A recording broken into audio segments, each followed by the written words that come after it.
Tayong lahat. Handa na po ba tayong kumain, uminom ng salita ng Panginoon? Handa na po bang pagpalain ang ating mga buhay?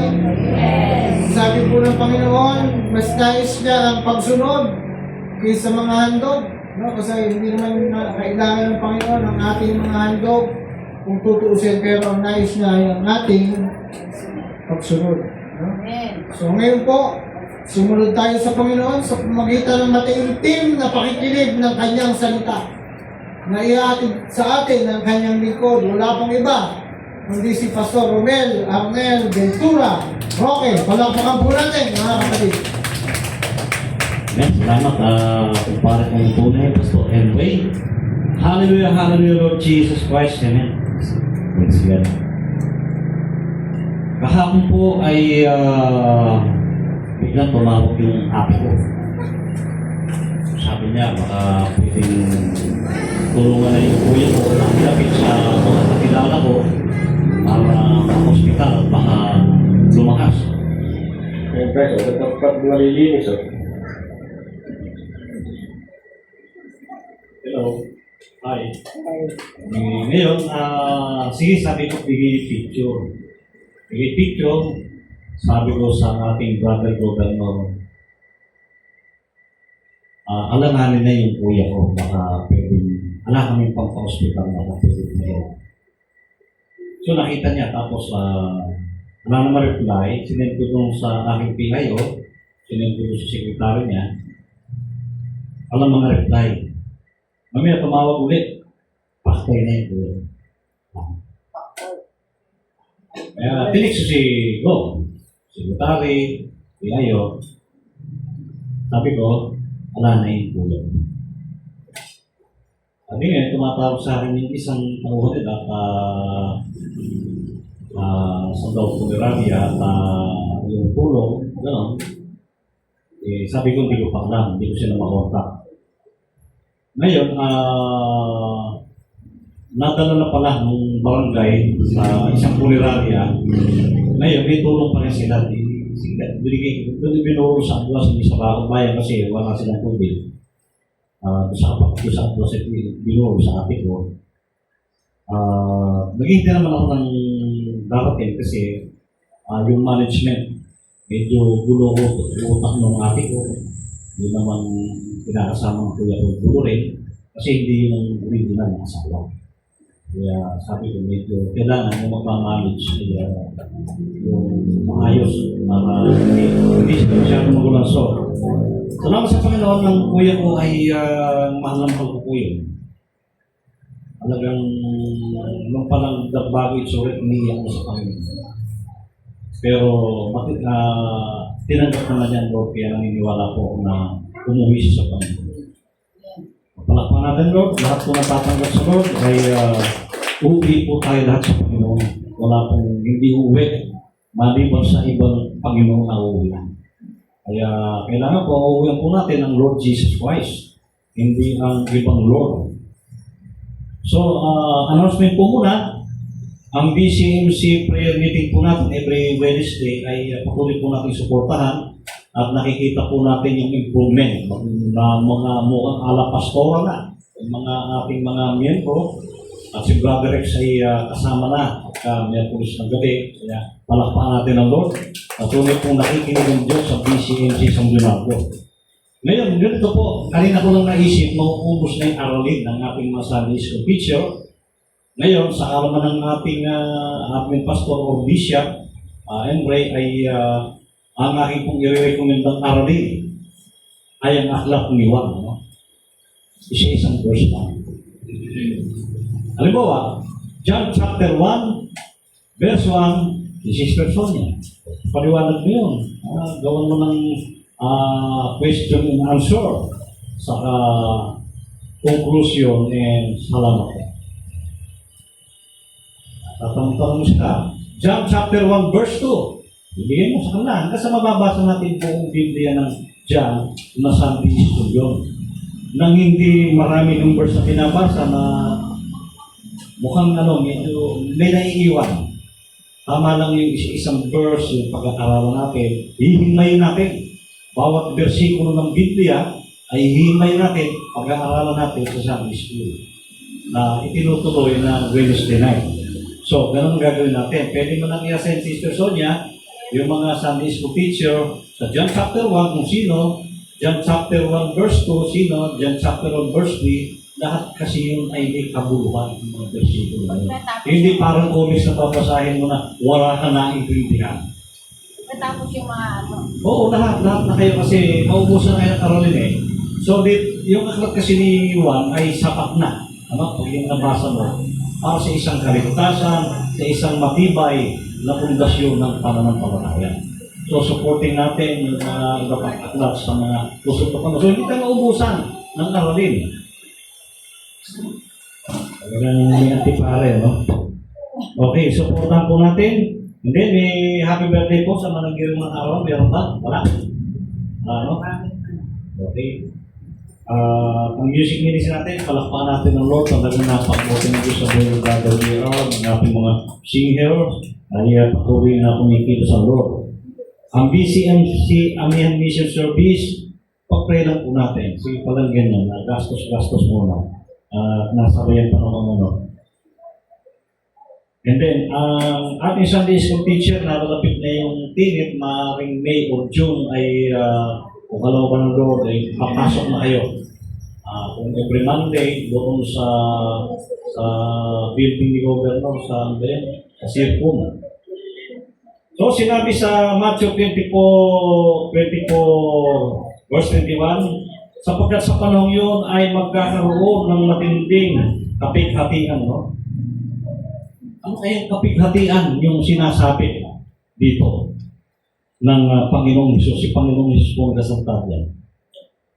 Nung bang sinabi niya yun may kapighatian, no? Wala pa, no?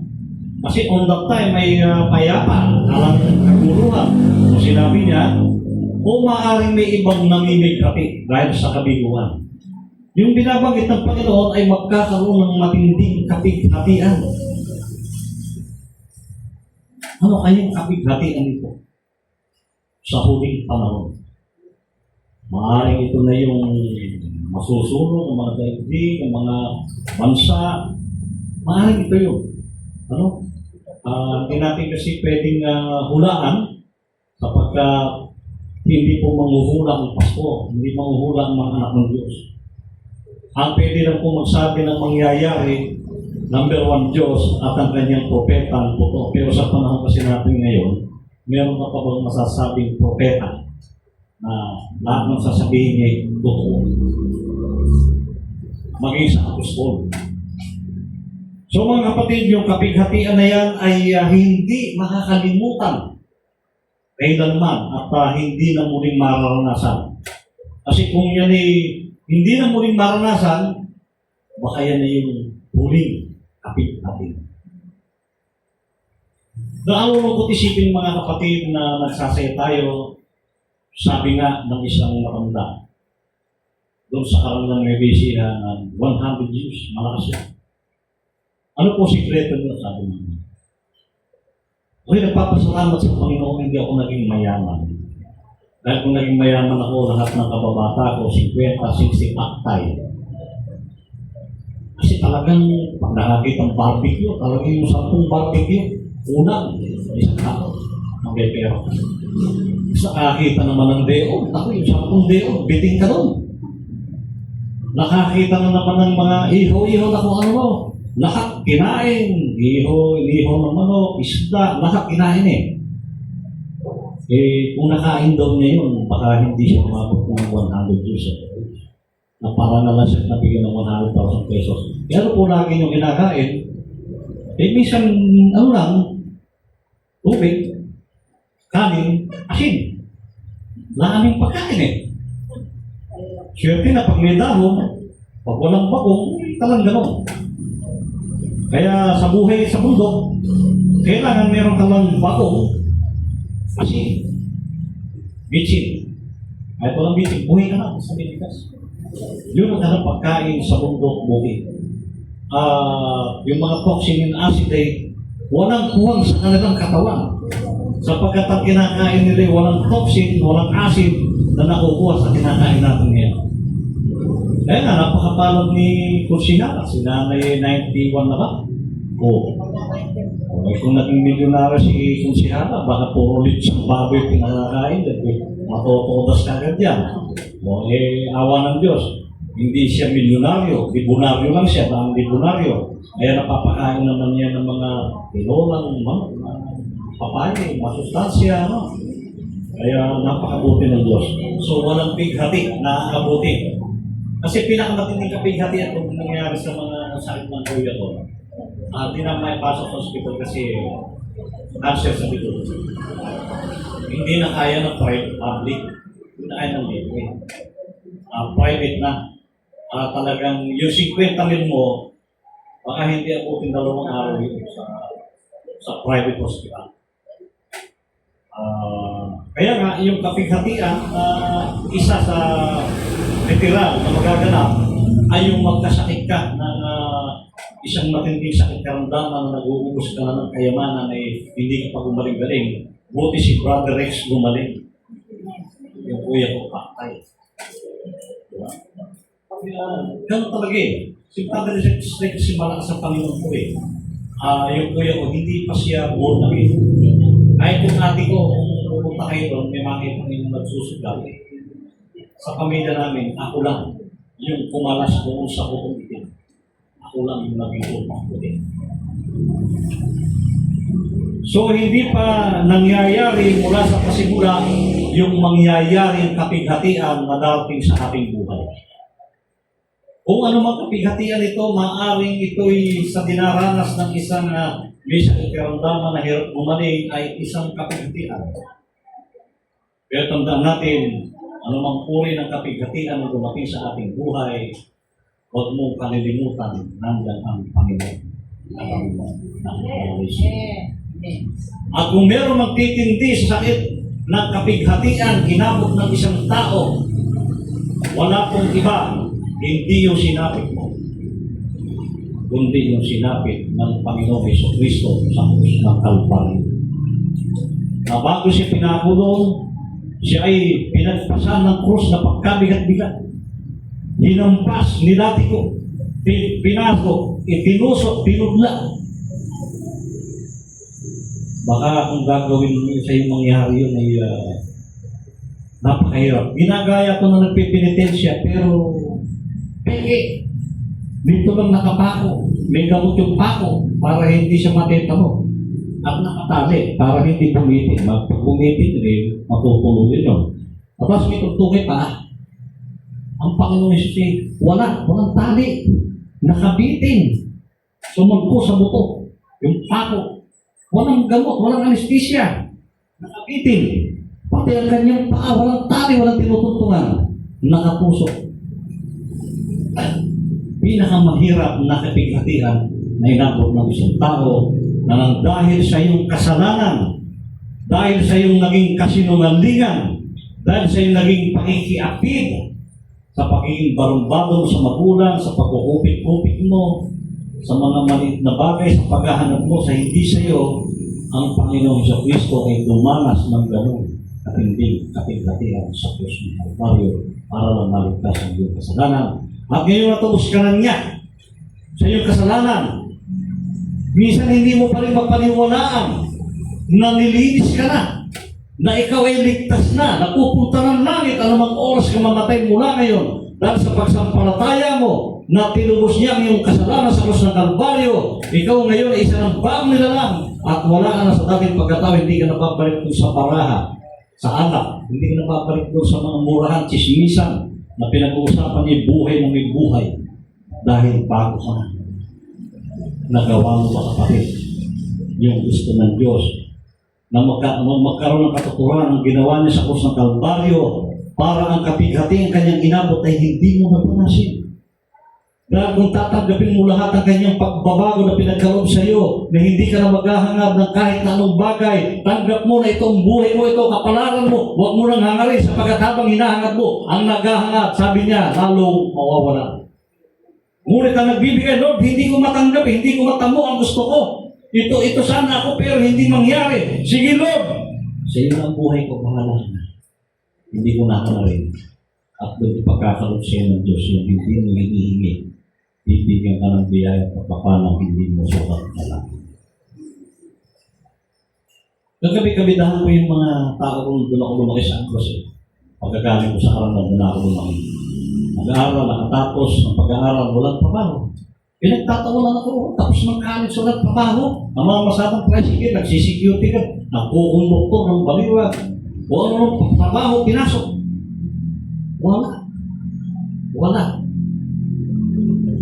Sabi ko, Lord, mataas ako eh. Mataas pinag-aralan ko eh.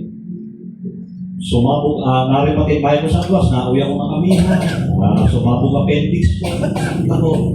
Nung talagang walang-wala na sabi ko, Lord, di kahit mga paranong gawin ko sa sikat, kung ayaw mo, dahil kung gusto mo na susunod. Sige. Hindi ko na rin. Bahala ka na sa inang buhay. Gawin mo gusto mo sa akin, alipin mo ako. At bigla naisip ko, kasi kaya ako sa kaibigan ng publisher ng Diaryo, dahil pa kayo si Tatapit sa Masal. Mag-reporter muna ako para may trabaho. Mag-reporter. Pagka kukubra, naunahan ako ng anak. Ano na nangyari? Sabi ko, Lord, paano maganda dito? Narinig ko, kaya nila eh, kaya mo din. Kaya nila magtayo ng Diaryo eh, masunod pa. Paano? Tingnan ko, binigay ng Lord, pinagdalawin. Hindi ko hinanap, sa inalam ko lang.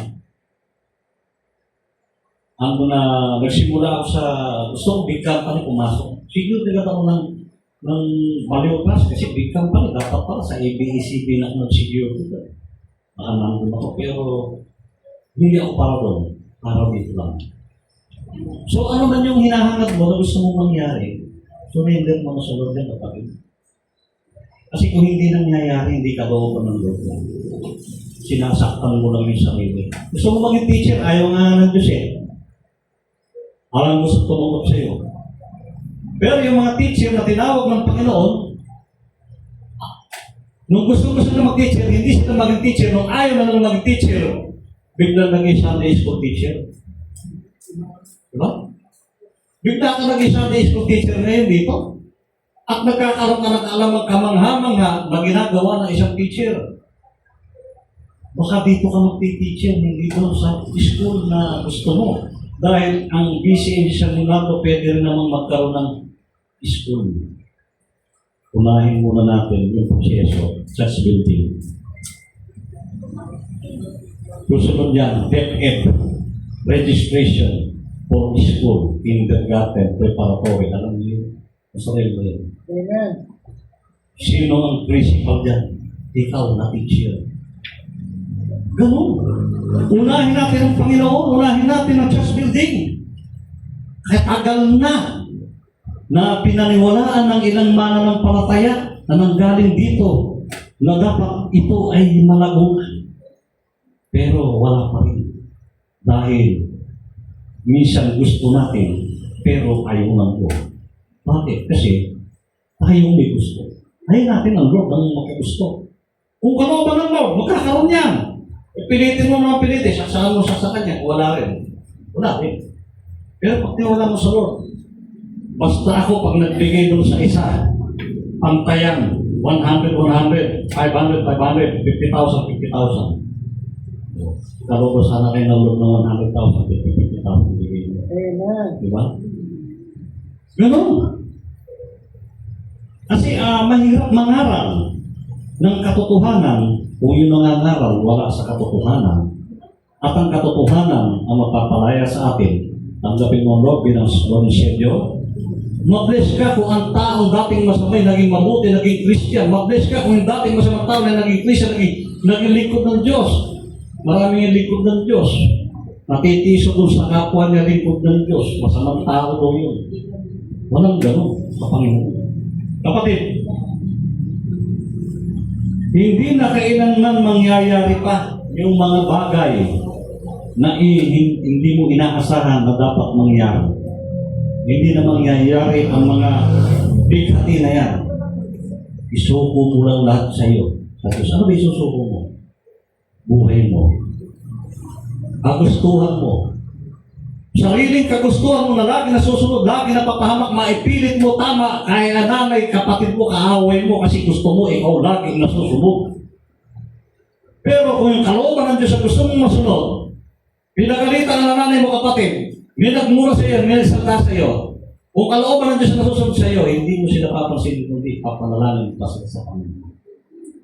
At pag binato ka ng tinapay, ay ng bato, babatuhin mo ito ng tinapay na nakalagay sa garapo. Huwag mo babato. Kakabukong. Kaya mga kapatid, number one, dapat nating isurrender sa Diyos na ibibigay mo na lahat eh. Nagbibigay ka na riyan. Pero hindi mo talaga kaya isurrender yung sarili mong gusto. Pero gusto ko ng gano'n, gusto ko ng ganito eh. Hindi mo ma-isurrender. Surrender mo na. At yung kalooban ng Diyos, ang tanggapin mo na ipasunod mo at sumunod ka sa kalooban ng Diyos parang robot. Dahil pag ginawa mo na lahat ng kalooban ng Diyos, ginanap mo, wala kang sinuway, lahat na lang, inihingi mo ng tawad sa simpleng pagkakamali, dahil hindi mo alam, nakakasakit ka na ng damdamin, wala kang alam na may nagawa ka palang mali dahil gusto mo lagi kang tama at hindi ka naman kamo nagkakamali. Wala kang kasalanan. Sinasabi mo yan, walang taong hindi nagkamali, walang taong hindi nagkasala ang Panginoon. Tanggapin natin. May nagagalit na pala sa akin eh. Humingi ako sa kanya tawad, sorry kung nasaktan kita kasi hindi ko naman sinasadya ko, hindi naman alam ng masasaktan. Kapatid, pag sinurrender natin lahat ngayon ang sarili nating kagustuhan, sabi nga ito, hindi si Kibuloy nagpasikat. Dahil wala pa si Kibuloy, sinasabi na ito ng mga tunay na lingkod ng Diyos na I will but thy will be done. Hindi tayo one mistake, pero tayo. Isurrender mo ang sarili mong kalooban, tanggapin mo ang Diyos Ama, Diyos Anak, at Diyos Espiritu Santo. Amen. Kahit po lahat ay tumayo, yun po pumikit na namin. Nakita ng Diyos na makapangyarihan, salamat sa lahat, salamat nga Father God in heaven, na patuloy mong ipinamamalo sa amin ang iyong dakilang kabutihan, na kapag kami sumunod sa iyong kalooban, hindi kalooban namin na sumunod, Panginoon, kundi ikaw, Panginoon, ay patuloy mong babaguhin ang aming buhay, patuloy na pasasaganahin, pagagalangin na sa karamdaman, patuloy na paniligayahin ng bawat isang taray sa lahat ng ulo, panganib kapamakan, patuloy na pagkakalooban ng maayos ang buhay, siksiklig, di umaapaw at iingatan kami, Panginoon. Salamat kami sa buhay ng aming Pastor M. Ray, na patuloy mong ginagamit at pinapahintulutan mong maging malakas, masigla, at sinusubukan niya nga gamitin ang lahat ng herbal na yung ibinibigay sa mundong ito, Panginoon. Salamat, Panginoon, hallelujah, Lord Jesus Christ. Pinapagaling mo siya, ang kapatid na konsyalong ng Panginoon, na patuloy mong binibiyayaan na mga biyayang kanyang tinatanggap, Panginoon, ay hindi niya sinusuro, kundi ibinabahagi sa pananira ng bawat isa na kung ano kanyang ginawa sa kanyang kapwa, ginawa niya sa iyo. Salamat, Panginoon, sa buhay ng aming mga pamilya nandito, Panginoon. Ang pamilya Del Moral Hernandez, ang pamilya Roque, Manuel Vergara, Lungalong Santos, Dugan, Reyes Gamboa, Garcia Pangilinan, Calara, Padrones, Nabati, Navarro, de Guzman, Laksamana, Lorenzo Alvarez, Siriaco, Doronyo, Lastimosa. Apo, Panginoon, salamat, Panginoon, sa buhay ng mga tao nandito, sa mga nanonood, sa mga hindi nabanggit, Panginoon, sa lahat ng bumubuo ng BCMC San Leonardo, sa lahat ng mga nakikinig sa iyong salita, Panginoon. Para kami ay pansamantalang maghihiwa-hiwalay na dalang yung katwiran, biyaya sa aming pag-uwi, Panginoon, ay puro biyayang malalakas na kamahal namin sa buhay nandun at walang sa ikaramdaman, Panginoon. Walang problema at lahat ng problema na bigyan ng solusyon. In Jesus' mighty name, nagkakaroon ng pagkita ng salapi at kakaginhawaan, Panginoon. Walang pag-aaway, Panginoon. Itaguin mo ito sa bawat sa amin. Ito po ang aming samot dalangin, pagpupot na salamat sa matamis sa pangalan ng aming Panginoon Jesus.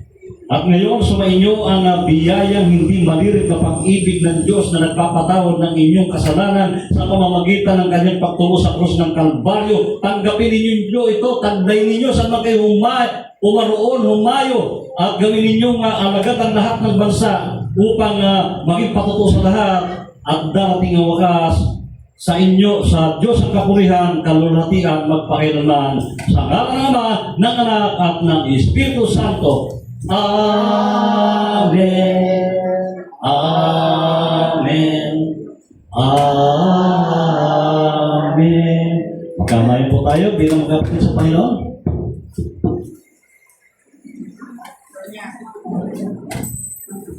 Announcement nga po pala ako. Andiyan ba si Sir Ira? Si Sir Chi. Pwera sa linggo, sa isang linggo,